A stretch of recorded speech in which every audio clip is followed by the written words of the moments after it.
Assalamualaikum warahmatullahi wabarakatuh. Selamat datang kembali di video saya. Masih dalam pembahasan Google Formulir untuk PPDB tahun 2020 formulirnya ya. Oke, kali ini saya akan membahas gimana cara memberikan atau cara share formulir PPDB kita yang sudah kita buat sebelumnya, kita share ke siswa atau ke orang lain. Nah, sekarang silakan buka Google Formulirnya. Ini saya sudah membuka folder PPDB 2020 ya. Nanti di sini ada Google Formulir yang ikonnya warna ungu ya, ini ada formulir PPDB 2020 plus foto. Nah, kita buka. Nah, seperti ini ya. Nanti formulirnya adalah seperti ini ya. Ada nama, ada jenis kelamin, ada nama orang tua dan seterusnya. Ini sesuai dengan yang kita buat sebelumnya. Terus di bagian respon ini adalah yang sudah masuk, yang sudah mengisi siapa saja, ini sudah muncul atau sudah ada. Nah, sekarang cara kita share ke siswa atau ke para pendaftar ya. Sekarang kita masuk, kita lihat di ikon sebelah kanan atas ada tombol kirim. Ini kalau bahasa Indonesia ya. Nanti kalau bahasa Inggris tulisannya send. Kita klik di sini. Nah, seperti ini. Nanti ada beberapa opsi. Ini kirim di bagian kirim formulir. Yang pertama adalah kumpulkan alamat email.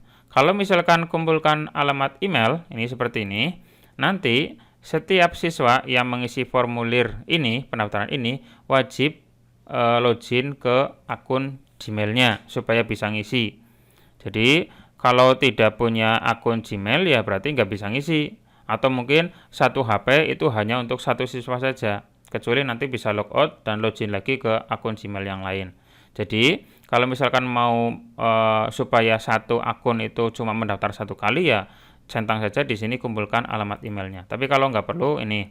Kalau keuntungan tidak dicentang seperti ini berarti siswa tidak perlu mempunyai email. Siswa tidak perlu mempunyai email. Jadi pakai browser biasa tanpa login pun bisa mengisi ya. Tapi kerugiannya ya bisa mengisi double karena 2 kali 3 kali pun bisa ya. Terus kirim melalui, nah nanti ini untuk formulir ini dikirim melalui apa? Ya pakai email atau link atau HTML ya, kode HTML.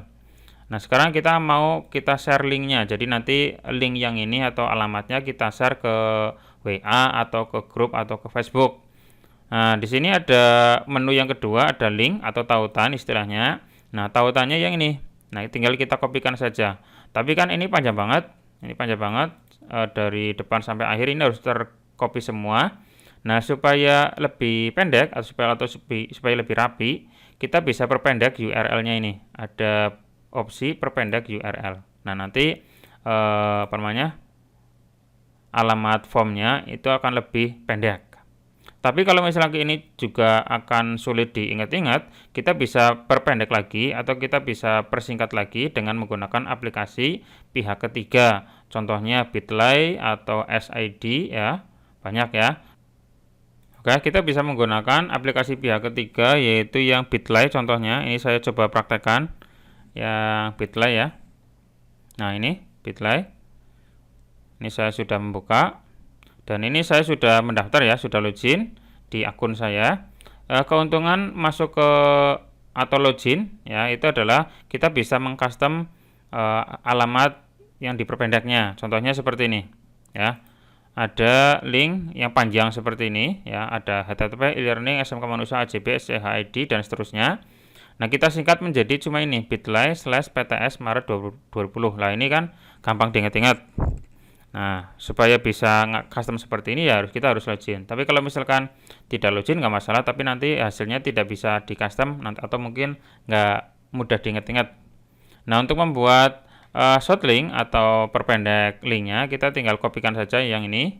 Kita copy, terus kita masuk ke menu create yang sebelah kanan atas, di create saja. Terus nanti di sini paste linknya di sini. Terus nanti otomatis sudah jadi hasilnya seperti ini. Nah, ini nanti kita bisa custom, kita bisa ganti. Misalkan ini tentang PPDB ya. Misalkan di sini saya namai, kita ganti menjadi PPDB. Nah, PPDB seperti ini. Misalkan SMK apa? Misalkan SMK 1 ya, misalkan boleh nggak masalah. Jadi PPDB SMK 1 nanti siswa-siswi atau calon pendaftar nanti ngaksesnya ini saja, PPDB SMK 1. Maka otomatis akan terbuka formulir ini tanpa harus kita ngetik ini yang mungkin kodenya sulit diingat-ingat ya.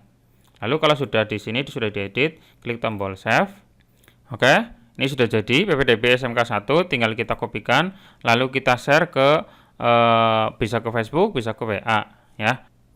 Oke, ini sudah jadi, kita coba akses di browsernya ya. Dengan alamat bit.ly PPDB SMK 1, apakah berhasil atau muncul formnya, kita akses.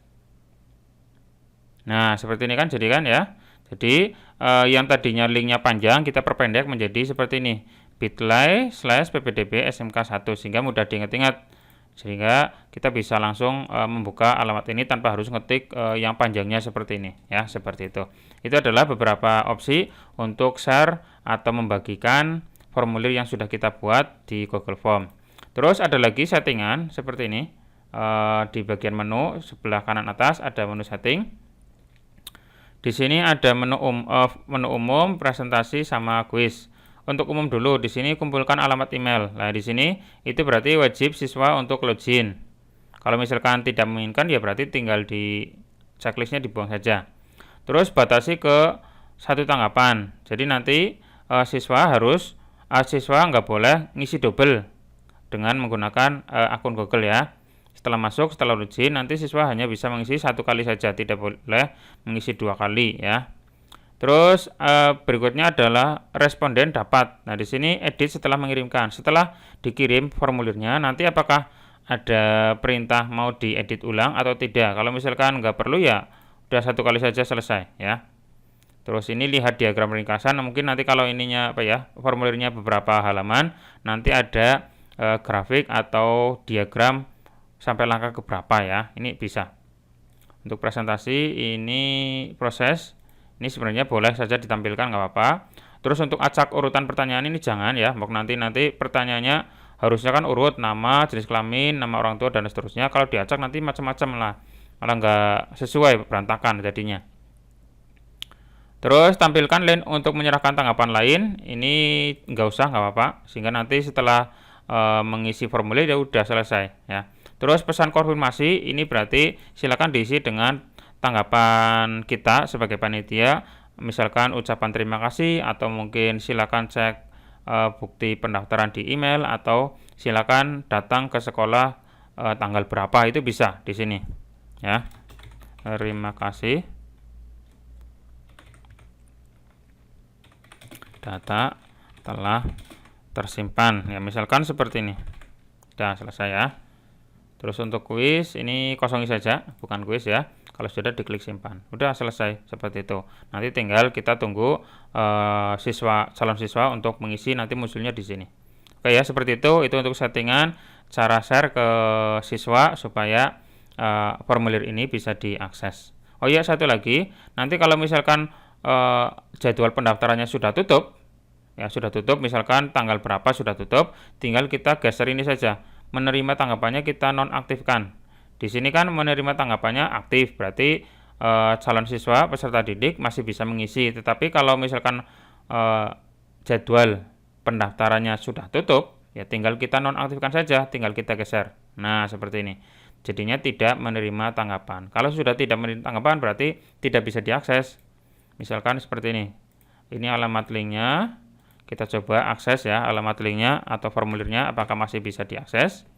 Nah, kita buka. Nah, di sini formulir sudah tidak menerima tanggapan lagi, coba hubungi pemilik. Nah, ini kan berarti munculnya seperti ini dan nggak bisa mendaftar lagi. Berarti sudah ditutup ya. Itu bisa juga seperti itu di setting. Kalau misalkan ke kanan berarti aktif, ke kiri berarti sudah nggak aktif atau tidak bisa menerima tanggapan lagi. Oke, seperti itu untuk tutorial kali ini dan semoga bermanfaat. Silakan sambil dipraktekkan. Kalau misalkan ada pertanyaan, boleh langsung tulis saja di kolom komentar. Nanti akan saya jawab sesuai dengan pertanyaan yang Bapak Ibu berikan. Terima kasih. Cukup sekian. Assalamualaikum warahmatullahi wabarakatuh.